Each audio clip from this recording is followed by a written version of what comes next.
أصلي صلاة تملأ الأرض والسماء على من له على العلا متبوأ صلاة وتسليم وأزكى تحيتي على المصطفى المختار خير البرية. പ്രിയപ്പെട്ട സയ്യിദന്മാരെ, പണ്ഡിതന്മാരെ, മുത്തഅല്ലിമീങ്ങളെ, സ്നേഹനിധികളായ സഹോദരന്മാരെ, അഭിവന്ദ്യരായ അബ്ദുള്ള ഉസ്താദിന്റെ ശിഷ്യന്മാരെ, കുടുംബാംഗങ്ങളെ, അല്ലാഹു നമ്മുടെ ഈ സംഗമം അവന്റെ പൊരുത്തത്തിലായി സ്വീകരിക്കുമാറാവട്ടെ. അഷ്റഫുൽ ഖൽഖ് മുത്ത് മുസ്തഫ സല്ലല്ലാഹു അലൈഹി വസല്ലം തങ്ങളുടെ സാന്നിധ്യമുള്ള സദസ്സാക്കുമാറാവട്ടെ. ഈ സദസ്സ് കാരണം അബ്ദുള്ള ഉസ്താദിന് ഒരുപാട് സന്തോഷമുണ്ടാവും.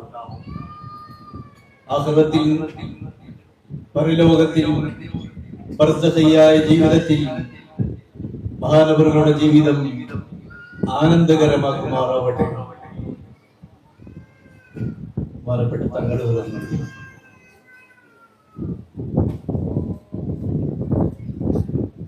അല്ലാഹു അക്ബർ, അല്ലാഹു അക്ബർ, അല്ലാഹു അക്ബർ, ലാ ഇലാഹ ഇല്ലല്ലാഹ്, അല്ലാഹു അക്ബർ, അല്ലാഹു അക്ബർ വലില്ലാഹിൽ ഹംദ്.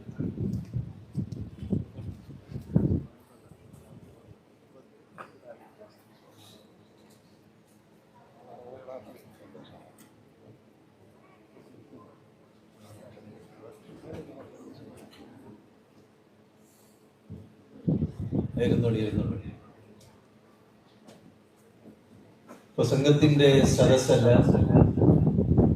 പ്രാർത്ഥനയുടെ സരസാണ്.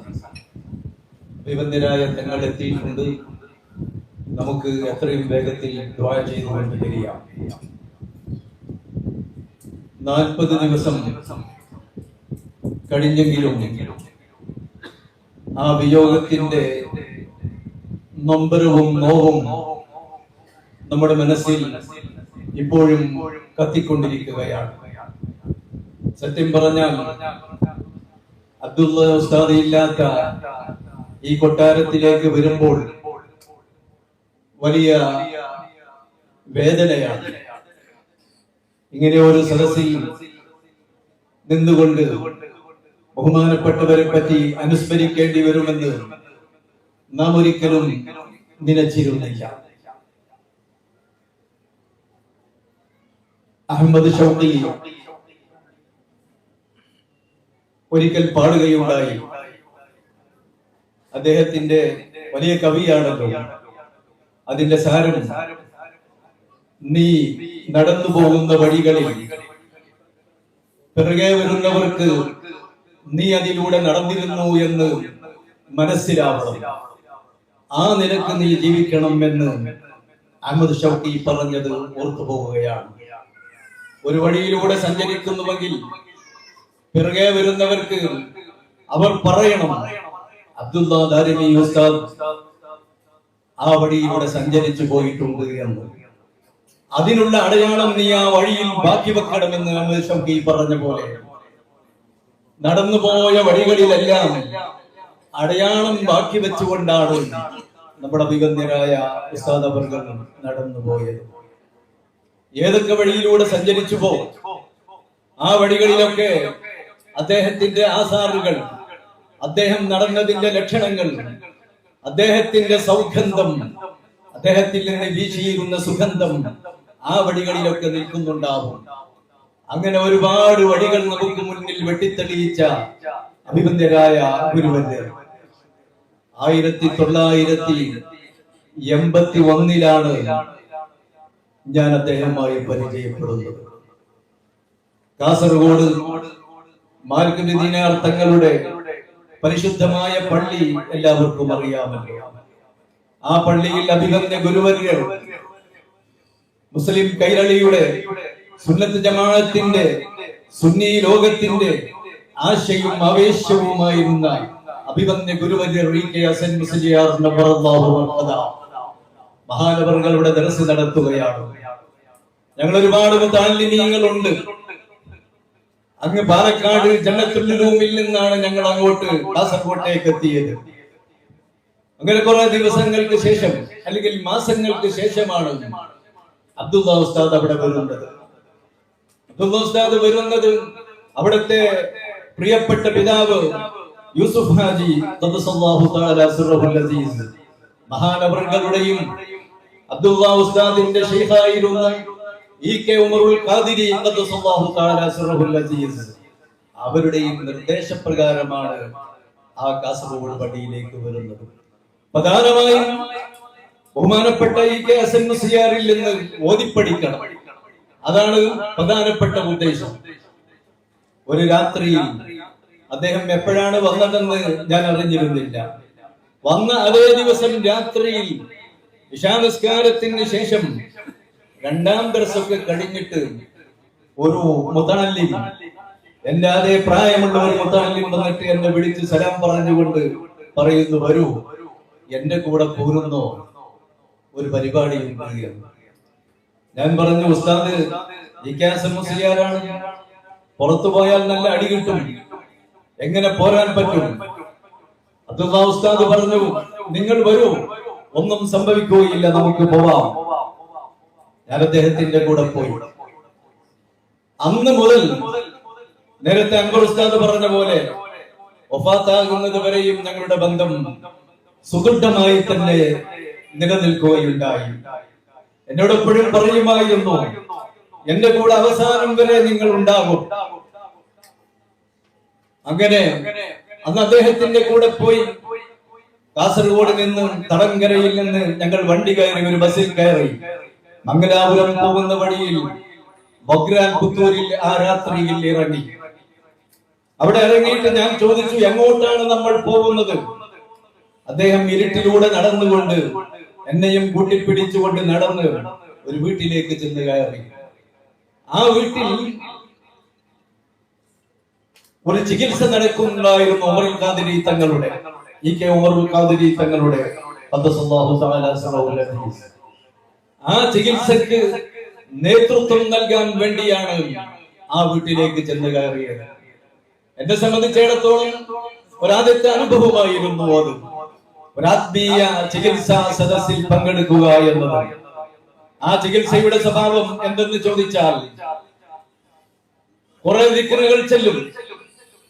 പിന്നെ കൂടുതലായിക്കൊണ്ട് മഹാനായ അയലക്കാട് സയ്യിദ് സിറാജുദ്ദീൻ ഖാദിരി തങ്ങളുടെ തവസ്സുലും ചെല്ലും.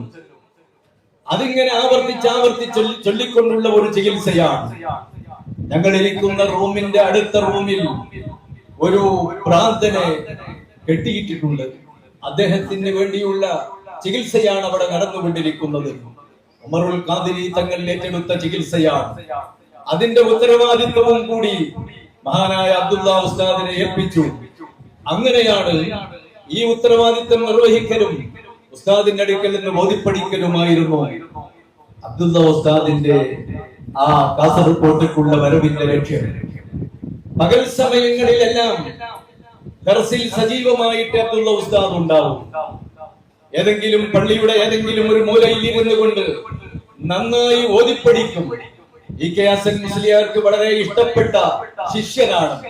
യൂസുഫ് ഹാജി തങ്ങളുടെ മകനാണെന്ന ഒരു ബഹുമാനവും അദ്ദേഹത്തിന് ഉണ്ടായിരുന്നു. പകൽ സമയങ്ങളിലൊക്കെ ഓതിപ്പടിക്കുന്ന അബ്ദുള്ള ഉസ്താദ് രാത്രിയായി കഴിഞ്ഞാൽ അദ്ദേഹത്തിന്റെ സ്വഭാവം മാറും. പിന്നെ ദിക്റാണ്, ദിക്റിൽ വിലയിച്ചുകൊണ്ടേയിരിക്കും. അങ്ങനെ ദിക്ർ ചൊല്ലി പലപ്പോഴും പരിസരബോധമോ സ്വബോധമോ ഇല്ലാതെ കണ്ട് ദിക്റിലായിക്കൊണ്ട് വിലയിച്ച് ദിക്റിൽ പരിമഗ്നനായിക്കൊണ്ട് കഴിഞ്ഞുകൂടുന്ന അബ്ദുള്ള ഉസ്താദിനെ കാണാം. അങ്ങനെ എല്ലാ രാത്രികളിലും അദ്ദേഹം വിളിക്കും. ഈ ആത്മീയ ചികിത്സ നടക്കാത്ത ദിവസങ്ങളിൽ അദ്ദേഹം വിളിച്ചു കൊണ്ടുപോവുക കാസർഗോട്ടെ ഏതെങ്കിലും കടപ്പുറത്തേക്കായിരിക്കും. പാതിരാവിൽ അന്തിയുടെ അന്തിയാമങ്ങളിലൊക്കെ ആ കടപ്പുറത്തിരുന്നു കൊണ്ട് തന്റെ സതീർത്ഥരെ ചിലരെയെല്ലാം കൂട്ടിക്കൊണ്ട് എപ്പോഴും എന്നെ പോലെയുള്ള ചിലർ കൂടെ ഉണ്ടാവും. അങ്ങനെ ഞങ്ങൾ അവിടെ ഇരുന്നു കൊണ്ട് മഹാനവരുടെ നേതൃത്വത്തിൽ ദിക്റ് ചൊല്ലിക്കൊണ്ടിരിക്കും. കടപ്പുറത്തിരുന്നു കൊണ്ട് കടലിനും നല്ല താളമാണ്, കടലിലെ തിരമാലകളും ദിക്റ് ചൊല്ലും, കടലും ദിക്റിലായി ഒഴുകിക്കൊണ്ടിരിക്കും, മഹാനവറുകളും ദിക്റിലായി പരിമഗ്നനായി കൊണ്ടിരിക്കും. ഇടക്കൊക്കെ സിറാജുദ്ദീൻ ശൈഖ് തങ്ങളുടെ ബൈത്തും ചൊല്ലിക്കൊണ്ടിരിക്കും. എന്തൊരു ഈണത്തിലാണ്, എന്തൊരു ശൈലിയിലാണ് മഹാനവറുകളുടെ ആ ബൈത്ത് ചൊല്ലലൊക്കെ ദിക്റ് ചൊല്ലലൊക്കെ. എത്ര നേരം വേണമെങ്കിലും യാതൊരു വിരസതയും കൂടാതെ നമുക്ക് കേൾക്കാൻ കഴിയുന്ന നിലക്കുള്ള ആ ദിക്റിന്റെ പാരായണം, ആ ബൈത്തുകൾ ചൊല്ലലൊക്കെ എന്തൊരു സൗന്ദര്യമായിരുന്നു അതിന്. അങ്ങനെ കടപ്പുറത്തിരുന്ന് പല രാവുകളിൽ ദിക്റ് ചൊല്ലിയപ്പോൾ ഒരു രാവിലുണ്ട് വളരെ അകലത്തിരുന്ന് ടോർച്ചടിച്ചുകൊണ്ട് ആരോ വരുന്നു. ആരുമില്ലാത്ത മനുഷ്യരാരും പോവാത്ത ആറക്കെട്ടുകളുള്ള ഒരു കടപ്പുറത്ത് വെച്ചുകൊണ്ട് ദിക്റ് ചെല്ലുമ്പോൾ അങ്ങ് അകലെ നിന്ന് ടോർച്ചടിച്ചുകൊണ്ട് വരികയാണ് ഒരു കൂട്ടം ആളുകൾ. അടുത്ത് വന്ന് നോക്കുമ്പോൾ 4-5 ഉദ്യോഗസ്ഥന്മാരാണ്, കസ്റ്റംസ് ഉദ്യോഗസ്ഥന്മാരാണ്. അവർ പറഞ്ഞു, നിങ്ങൾ എവിടെ നിന്നാണ് വരുന്നത്, എന്താണ് ഇവിടെ നിൽക്കുന്നത്? അബ്ദുൽ ഉസ്താദ് പറഞ്ഞു, നിങ്ങൾ ഇവിടെ വന്നിട്ട് ഇരുന്നു കൊണ്ട് ദിക്റ് ചൊല്ലുകയാണ്. അവർ ചോദിച്ചു, നിങ്ങൾ എവിടെയാണ് താമസിക്കുന്നത്? മാലിക് ദീനാർ പള്ളിയിലാണ്. എങ്കിൽ നിങ്ങൾ ഇവിടെ നിന്ന് ചൊല്ലണ്ട, ആ പള്ളിയിൽ പോയി ഇരുന്നു കൊണ്ട് ഇത് ചൊല്ലിക്കോളൂ എന്ന് പറഞ്ഞുകൊണ്ട് അവിടെ നിന്ന് പറഞ്ഞു വിടുകയുണ്ടായി. പക്ഷെ മഹാനവറുകൾ തളർന്നില്ല, മറ്റൊരു സ്ഥലത്തേക്ക് പോയി. അങ്ങനെ ദിക്റിലായിക്കൊണ്ട് രാത്രി സമയങ്ങളിൽ കടപ്പുറങ്ങളിലും അതുപോലെ കാടുകളിലും ഒക്കെ സഞ്ചരിക്കാറുണ്ട്. അതുകൊണ്ട്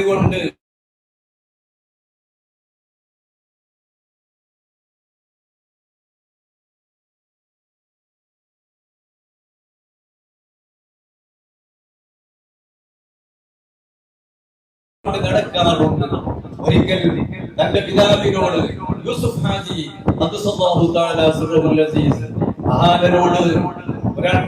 മഹാനരോട് പറയുകയുണ്ടായി, അബ്ദുള്ള ദിക്റ് ചൊല്ലി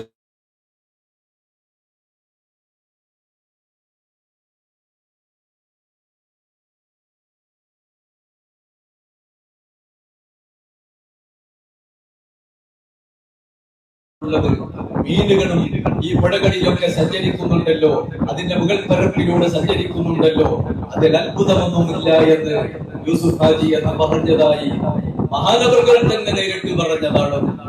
അങ്ങനെ ദിക്റിൽ വിലയിച്ചുകൊണ്ട് ബോധമില്ലാതെ അല്ലെങ്കിൽ പരിസരബോധമില്ലാതെ കൊണ്ട് മഹാനവറുകൾ സഞ്ചരിക്കാറുണ്ട്. ഓതിപ്പടിക്കുന്ന കാലത്ത് അതുപോലെ തന്നെ ജീവിതത്തിൽ അവസാനം വരെയും നമുക്ക് തോന്നിപ്പോകും, ഇദ്ദേഹം ചിലപ്പോഴൊക്കെ തോന്നിപ്പോകും ഇദ്ദേഹം ഒരു ഭൗതികനാണോ എന്ന്. ചിലപ്പോൾ നമുക്ക് തോന്നിപ്പോകും ഇദ്ദേഹം ഒരു അഭൗതികനാണോ എന്ന്. ആത്മീയ പ്രഭാവമുള്ള മഹാനവറുകൾ, ആത്മീയ പാതയിൽ സഞ്ചരിക്കുന്ന മഹാനവറുകൾ, ആ നിലക്ക് നമ്മൾ സംസാരിക്കുമ്പോൾ, ആ ബഹസിലായിക്കൊണ്ട് ഒഴുകുമ്പോൾ നമുക്ക് തോന്നും ഇദ്ദേഹം ആത്മീയ ലോകത്ത് അത്യുന്നതങ്ങളിൽ വിരാജിക്കുകയാണെന്ന്. ചിലപ്പോൾ നാം ഭൗതികമായ കാര്യങ്ങളെ കുറിച്ച് സംസാരിക്കുമ്പോൾ നമുക്ക് തോന്നിപ്പോകും അദ്ദേഹം തനി ഭൗതികനാണോ എന്ന്. ഈ രണ്ട് മേഖലകളെയും സമന്വയിപ്പിച്ചു കൊണ്ടുപോയിരുന്ന ഒരു മനുഷ്യനായിരുന്നു. ചിന്തകൾ വലിയ ചിന്തകളായിരുന്നു, ഇതെല്ലാം നിരീക്ഷണശാലിയായിരുന്നു. നമുക്ക് തോന്നും അദ്ദേഹം വെറുതെ ഇരിക്കുകയാണ് എന്ന്. പക്ഷെ അദ്ദേഹത്തിന്റെ ഉള്ള്, അദ്ദേഹത്തിന്റെ അകത്തണം അപ്പോഴും സജീവമാണ്. അകത്തണം സജീവമാണ്, ചിന്തിച്ചു കൊണ്ടിരിക്കുകയാണ് ഓരോ കാര്യത്തെ കുറിച്ച്. പല ഹിക്മത്തുകളുമുണ്ട് മഹാനവറുകളുടെ ഹിക്മത്ത്. ഏതൊരു കാര്യം അവിടെ നിന്ന് അവതരിപ്പിക്കുകയാണെങ്കിലും അദ്ദേഹത്തിൻ്റെതായ ഒരു ഹിക്മത്ത് അതിനകത്തുണ്ടാവും. പൂർവികരായ ആളുകൾ പഠിപ്പിച്ചു കൊടുത്ത കാര്യം തന്നെയാവും നമ്മോട് പറയുന്നതെങ്കിലും അതിൽ അബ്ദുള്ള ഉസ്താദിന്റെ ഒരു സ്പെഷ്യൽ വിശേഷമായ ഒരു ടച്ച് അതിലുണ്ടാകും, ഒരു ഹിക്മത്ത് അതിനകത്തുണ്ടാകും. ചിലപ്പോഴൊക്കെ സോഷ്യൽ മീഡിയകളിൽ കുറെ ദിവസങ്ങൾ, കുറെ മാസങ്ങൾ, വർഷങ്ങൾ തന്നെ അദ്ദേഹത്തിൻ്റെതായ ചില ഹിക്മത്തുകൾ വരാറുണ്ട്. ഞാൻ ചോദിച്ചു, എവിടെ നിന്നാണ് നിങ്ങൾക്ക് ഈ മൊഴിമുത്തുകൾ കിട്ടുന്നത്?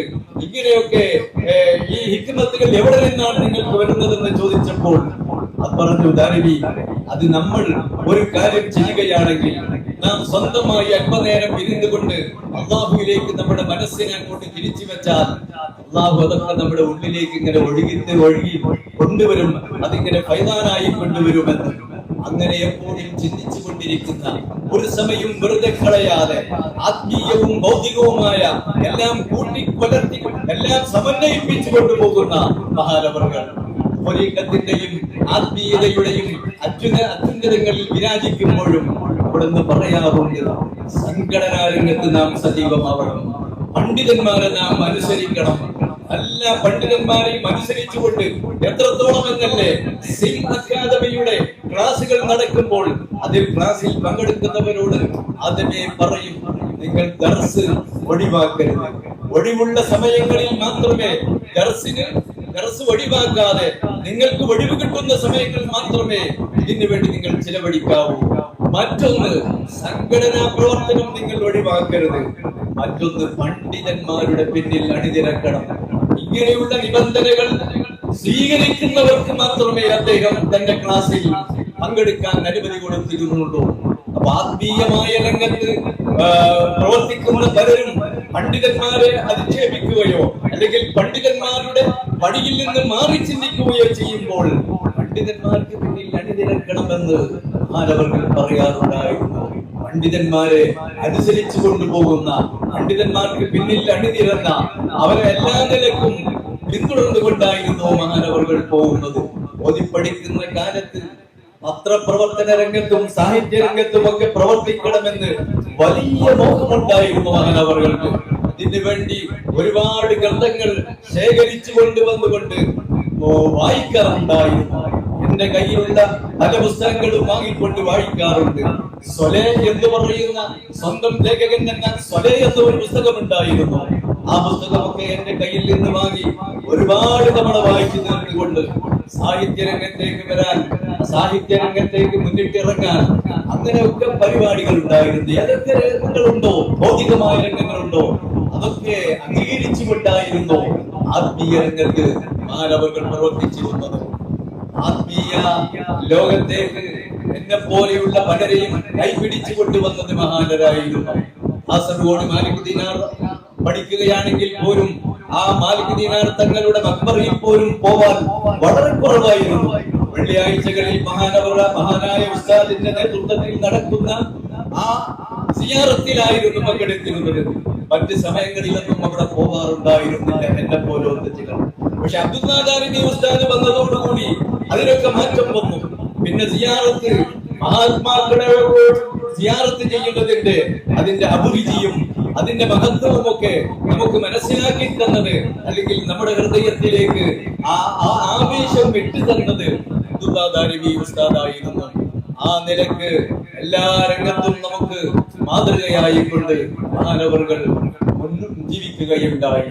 ഇവിടെ ദാറുലിഖം തുടങ്ങുമ്പോൾ ഇപ്പോൾ ആ ദാറുലിഖം സ്ഥാപനമുള്ള അതേ സ്ഥലത്ത് തന്നെയാണെന്ന് എനിക്ക് തോന്നുന്നത്. ഒരു കൊച്ചു വീട്ടിലാണ് അതിന്റെ തുടക്കം. ഒരു കൊച്ചു വീടായിരുന്നു. ആ വീട്ടിൽ 11 മുതഅല്ലിമീങ്ങളെ കൊണ്ടാണ് അത് തുടങ്ങിയത്. അന്ന് മഹാനവറുകൾ പറയുകയുണ്ടായി, നമ്മൾ എന്തെങ്കിലുമൊക്കെ ചെയ്യണം. ഈ ലോകത്ത് ജീവിക്കുമ്പോൾ കുറഞ്ഞ കാലത്തെ ജീവിതമല്ലേ, നമ്മൾ ഈ സമൂഹത്തിന് വേണ്ടി എന്തെങ്കിലും ചെയ്യണം, ഇൽമിന്റെ സേവനം ചെയ്യണം. അതിനെന്തൊക്കെയാണോ നമ്മളെ കൊണ്ട് കഴിയുക അതെല്ലാം നാം വിനിയോഗിച്ചുകൊണ്ട് ഇൽമിന്റെ സേവനം ചെയ്യണമെന്ന് നേരത്തെ പറഞ്ഞില്ലേ. ഇവിടെ അദ്ദേഹത്തിന് ഒരുപാട് സമ്പാദിക്കാമായിരുന്നു. ഇവിടെ ചികിത്സയുണ്ടായിരുന്നു, അതുപോലെ ചികിത്സ പഠിപ്പിച്ചു കൊടുത്തിരുന്നു. അതിന് അദ്ദേഹം ഫീസ് വാങ്ങിയിരുന്നു. പലരും എന്നോട് ചോദിക്കുകയുണ്ടായി, ഒരു വ്യക്തിക്ക് ഒരുപാട് 12,000-ഓ 15,000-ഓ ഒക്കെ വാങ്ങുമ്പോൾ ഒരുപാട് ആളുകൾ ഇതിന്റെ കീഴിൽ പഠിക്കുന്നുണ്ടല്ലോ, ഈ പണമൊക്കെ എന്ത് ചെയ്യുന്നു എന്ന് ചോദിക്കുകയുണ്ടായി. ഞാൻ അവരോട് പറഞ്ഞു, അദ്ദേഹം എന്തിനു വേണ്ടി ഇങ്ങനെ കഷ്ടപ്പെടുന്നു?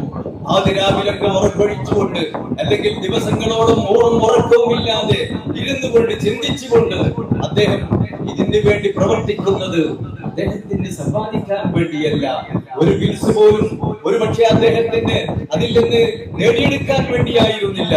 അദ്ദേഹത്തിന്റെ മക്കള് ദാറുൽ പഠിക്കുന്ന മക്കൾക്ക് വേണ്ടി, അവരുടെ ഭക്ഷണത്തിന് വേണ്ടി, അവർക്ക് ഇൽമ പഠിപ്പിച്ചു കൊടുക്കാൻ വേണ്ടി, അവരുടെ താമസത്തിന് വേണ്ടി, അവരുടെ മറ്റു കാര്യങ്ങൾക്ക് വേണ്ടിയാണ് അദ്ദേഹം ഉസ്താദ് അധ്വാനിച്ചത്. ഇവിടെ ചികിത്സ നടത്തുന്നുണ്ടെങ്കിൽ, അല്ലെങ്കിൽ മറ്റു സ്ഥലത്ത് പോയിക്കൊണ്ട്, അല്ലെങ്കിൽ വളരെ ദൂരെ സഞ്ചരിച്ചുകൊണ്ട് ചികിത്സാ മുറകളൊക്കെ പഠിപ്പിച്ചു കൊടുക്കുകയും അതിന് ഫീസ് വാങ്ങുകയും ചെയ്യുന്നുണ്ടെങ്കിൽ അത് സ്വന്തത്തിന് വേണ്ടിയല്ല, സ്വന്തം മക്കൾക്ക് വേണ്ടിയുമല്ല, ദാറുൽ ഹിക്മയിലെ അദ്ദേഹത്തിന്റെ മക്കൾക്ക് വേണ്ടിയായിരുന്നു, ഇൽമിന്റെ സേവനത്തിന് വേണ്ടിയായിരുന്നു അതെല്ലാം ചിലവഴിച്ചത് എന്ന് നമുക്ക് നല്ലപോലെ അറിയാം. വേണമെങ്കിൽ എത്രമാത്രം സമ്പാദിക്കാമായിരുന്നു. അദ്ദേഹം ഈയിടെ അവസാന ഘട്ടത്തിൽ യുഎഇയിൽ വന്നപ്പോൾ, ഷാർജയിൽ താമസിക്കുന്ന സമയത്ത് അവിടെ കാണാൻ പോയപ്പോൾ അദ്ദേഹം പറയുകയുണ്ടായി, നമുക്കിവിടെ ഈ ഷാർജയിൽ ഒരു ഇന്റർനാഷണൽ സ്കൂൾ സ്ഥാപിക്കണം എന്ന്. അത്രയും ഉന്നതമായ ചിന്തകളാണ്. നാട്ടിൽ മാത്രമല്ല, ഷാർജയിലും ഇന്റർനാഷണൽ സ്കൂൾ സ്ഥാപിക്കണമെന്നുള്ള ചിന്തയാണ് അപ്പോഴും ഉള്ളത്. ഓപ്പറേഷന്റെ തലേ ദിവസം വിളിച്ചപ്പോഴും പറഞ്ഞത്, നമുക്ക് ഒരുപാട് കാര്യങ്ങൾ ചെയ്യാനുണ്ട്, ഒരുപാട് കാര്യങ്ങൾ ചെയ്യാനുണ്ട്. ഞാൻ ഏതായിരുന്നാലും ചികിത്സയൊക്കെ കഴിഞ്ഞു വന്നിട്ട് നമുക്കതൊക്കെ ചെയ്യണമെന്ന് പറഞ്ഞുകൊണ്ടാണ് അവസാനമായി ഫോൺ വെച്ചത്.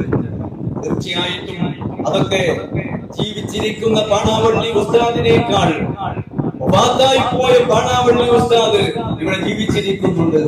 അത് നടക്കുമെന്ന കാര്യം തീർച്ചയാണ്. ഇവിടെ ഇരിക്കുന്ന ഈ മുതഅല്ലിമീങ്ങളും, ഇവിടെ ഇരിക്കുന്ന മുഹിബ്ബീങ്ങളും, ഇവിടെ ഇരിക്കുന്ന സദാർത്ഥികളും, ഇവിടെ ഇരിക്കുന്ന പണ്ഡിതന്മാരും ഒക്കെ അദ്ദേഹത്തിന്റെ മോഹങ്ങൾ നടപ്പാക്കി കൊടുക്കുന്നതിൽ മുന്നിലുണ്ടാകുമെന്നും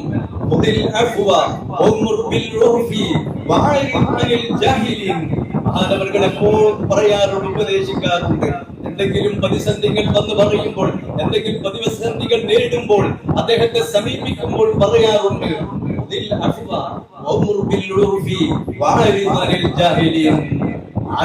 മുറുകെ പിടിക്കണം, നന്മകൾ ഉപദേശിക്കണം, ജാഹിലീങ്ങളിൽ നിന്ന് മാറി നിൽക്കണം.